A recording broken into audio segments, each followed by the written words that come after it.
Welcome back this evening.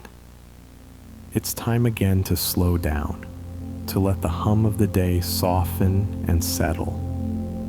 You've made it here, to this quiet place where the night is patient and the air seems to hold its breath for you. There's nothing to finish now and nowhere else to be. Just a moment to rest, to listen, and to drift. Tonight's story is called The Bridge Between Seasons. It's about a place where the year never makes up its mind, where winter leans gently against spring, and the world seems to balance between them. Somewhere between the frost and the bloom, something waits quietly, unchanged. So settle in. Let your thoughts slow to the rhythm of the night. Close your eyes or don't. There's no wrong way to drift away. I first saw the bridge at the edge of a thawing field. The snow hadn't yet given up its grip, but the grass beneath it had already started to push back, small green threads breaking through in quiet defiance. The air was neither cold nor warm, just caught between the two, uncertain of what to do next. It made the world feel paused, like an exhale waiting for permission to finish. The bridge itself wasn't long. It arched gently over a shallow stream, the kind that disappears by summer and returns with the rains. But the strange thing was what lay on either side. To the north, the trees stood bare, their branches sharp against a pale gray sky.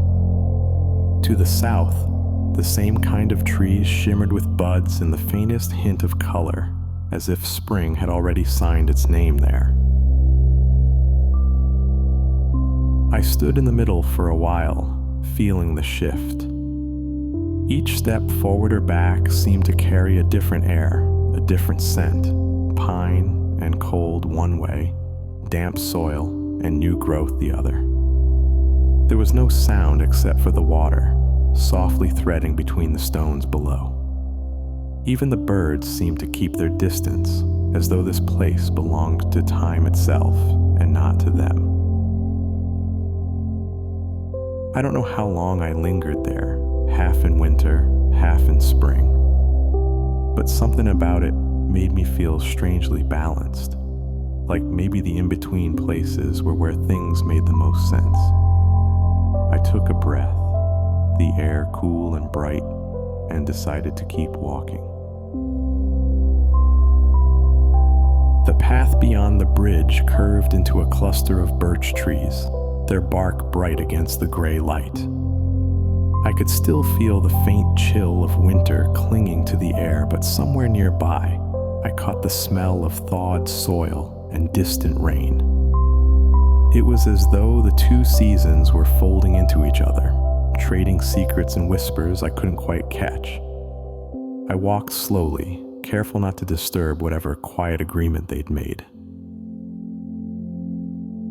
The sound of dripping water followed me. It came from every direction, melting snow sliding from branches, trickling into tiny rivulets that cut through the leaves. Each drop landed with a rhythm that felt deliberate, like the ticking of a clock I couldn't see. It reminded me that time was moving, even if everything here seemed suspended. Up ahead, a narrow clearing opened into a meadow. Half of it lay under frost, shimmering faintly like powdered glass. The other half swayed with the pale stems of early flowers, their petals trembling in a breeze that couldn't decide which way to blow. I stood at the border between them, my boots sinking slightly into the soft, thawing earth. I found a fallen log near the edge and sat for a while. The sun pressed weakly through the clouds, changing color as it crossed from one side of the meadow to the other, white in the cold air, golden in the warm. It was strange how something so ordinary could feel like an illusion. I closed my eyes and listened to the stream in the distance, still threading beneath the bridge, keeping time for both worlds. When I opened them again, I thought I saw movement in the far field, a shape bending to pick something from the ground. For a second, I thought it might be another traveler, but the figure didn't move like one. It moved too softly, too slowly, as though made of the same mist that clung to the edges of the grass. I blinked, and it was gone. Maybe it had never been there. The wind shifted again, colder now, and the first few flakes of snow began to fall, melting as soon as they touched the spring side of the field. It was beautiful in a quiet, impossible way. I took another breath, then stood, ready to see what else this place wanted to show me. The trail began to rise as I left the meadow behind. The incline was gentle at first, then steeper, curling up the side of a low hill where the frost clung stubbornly to the shadows.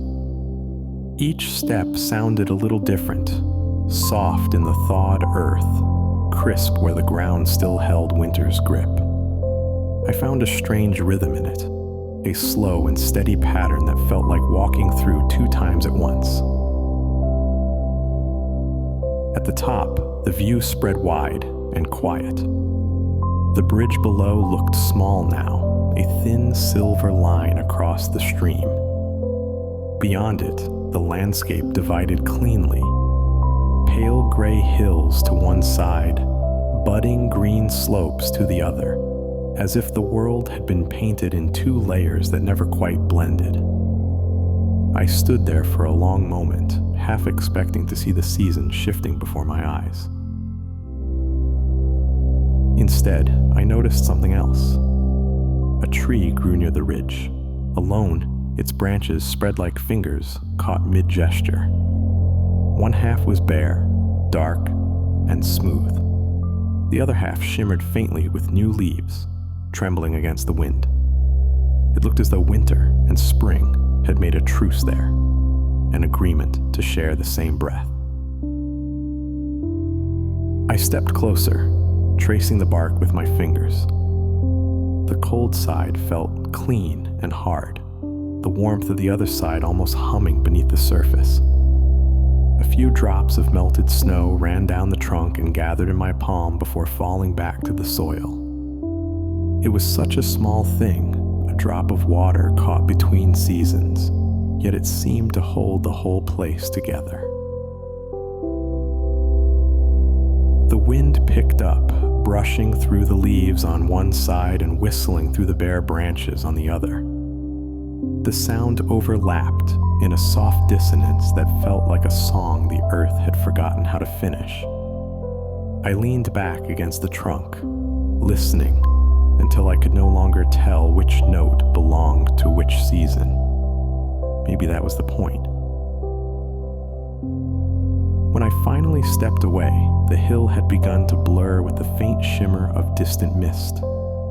It felt like the edge of something, not the end, but a threshold, like the bridge itself. The air had changed again, and I felt a quiet invitation to keep going, as though the world beyond the ridge was waiting to be remembered. The descent on the other side of the ridge was softer, slower. The path wound between patches of melting snow, each one holding a reflection of the gray-white sky above. I could hear water running somewhere out of sight, steady and patient, following its own quiet map through the thaw.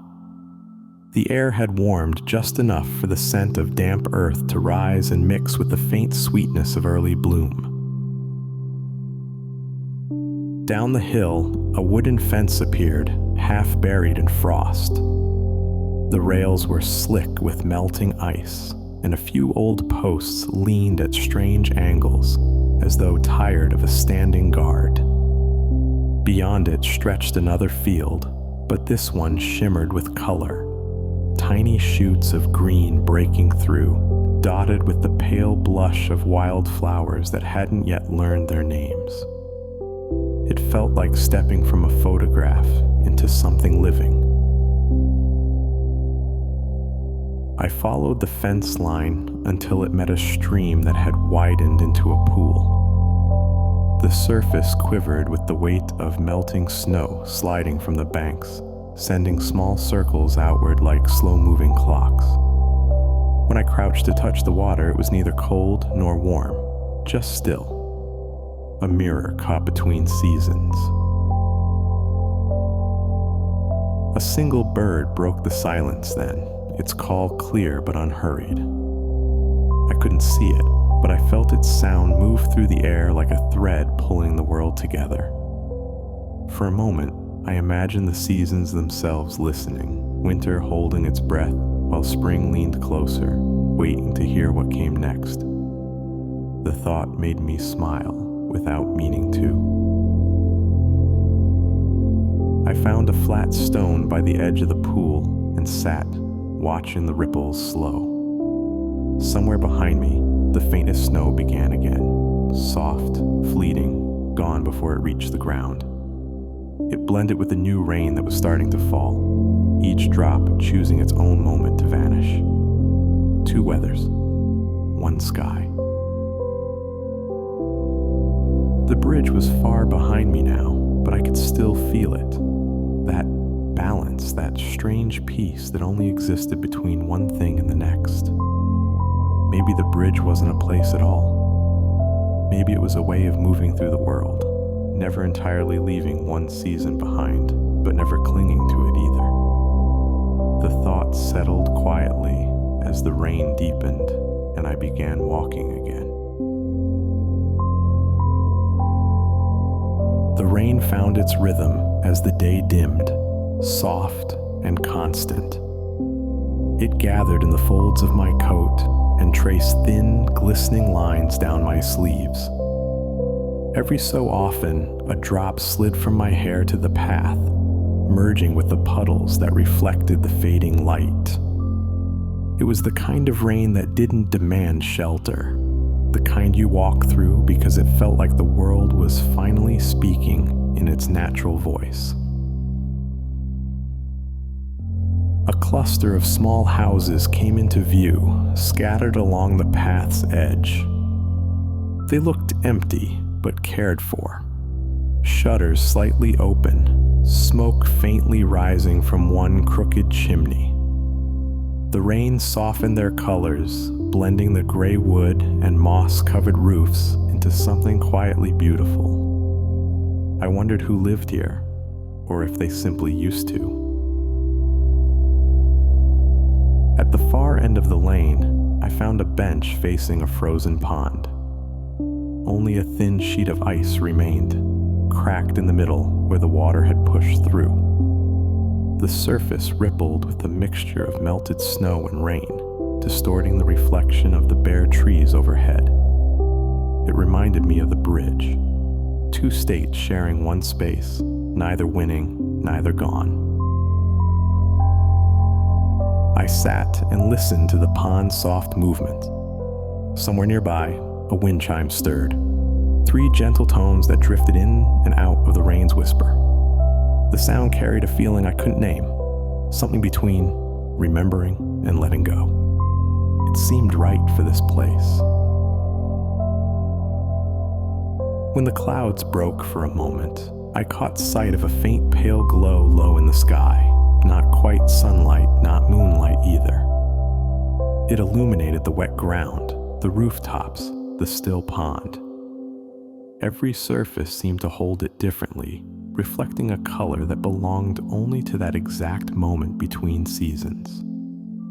I thought maybe the world had paused again, just to show me what it could do when no one was rushing it along.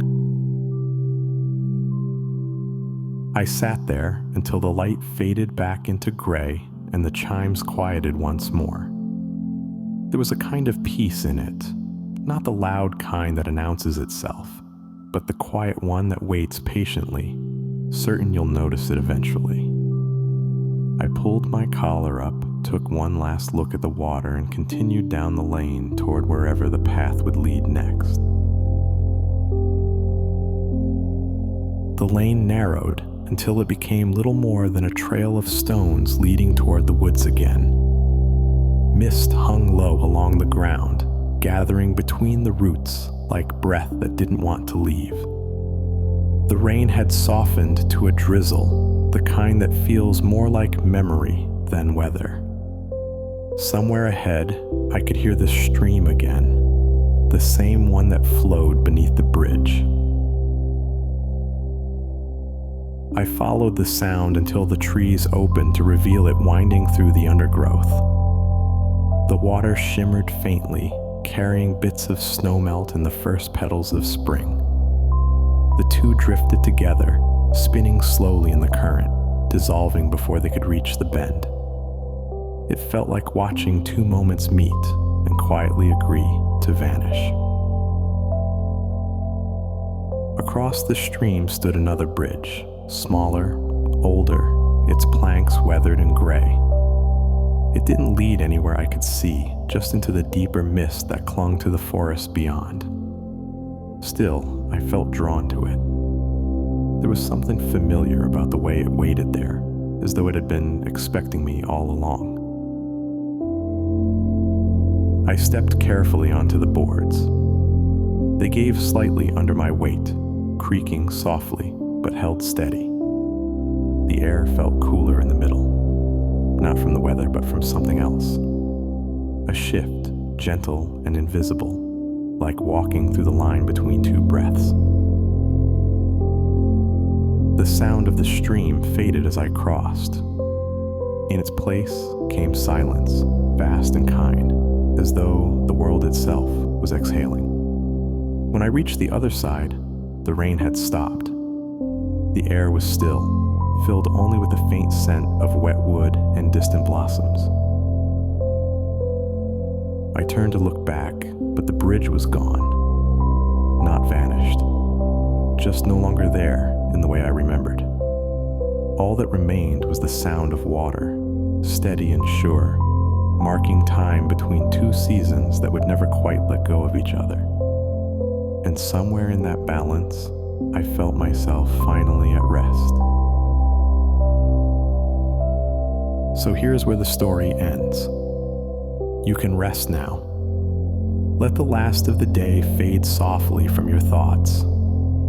There's no need to hold on to anything, just the quiet feeling of balance that lingers when the world stops rushing. The seasons will keep moving, just as they always do. But for now, you're right here, between them, still, weightless, at peace. Let the rhythm of your breath become slow and steady. Let your body grow heavy against the bed, your thoughts lighter than air. There's nothing else to do tonight. Nothing to chase, nothing to fix. Only the quiet drift that takes you where you need to go. And if you find yourself dreaming, may it be somewhere calm, somewhere in between. Sleep well. Good night.